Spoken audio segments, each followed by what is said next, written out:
Entreprendre jeune, c'est continuer un peu ses études en faisant une espèce de MBA gratuit. Si ça marche, ça nous fait un super début de carrière, et si ça marche pas, on perd pas grand-chose.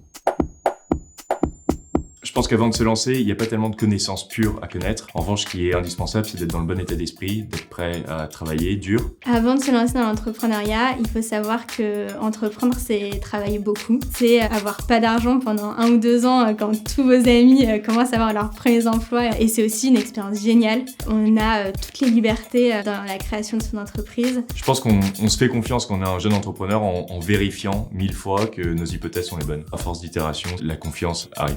Pour valider son modèle, la meilleure chose à faire, c'est d'aller voir directement ses clients. Il faut en parler autour de soi à tout le monde, comme ça tu utilises les autres en moyen de pression et tu es obligé d'avancer.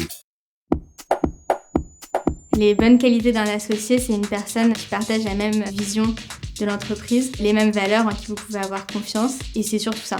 C'est pas forcément quelqu'un qui a des compétences complémentaires. Pour trouver un bon associé, je pense que c'est assez comparable à un couple. On aborde des sujets de relationnel, on aborde des sujets d'ego, des sujets d'argent. Il faut une relation de confiance très forte. Il faut être aligné sur l'objectif long terme. Il faut être aligné sur l'ambition, donc ça veut dire aussi sur la quantité de travail à mettre, sur l'implication dans la boîte.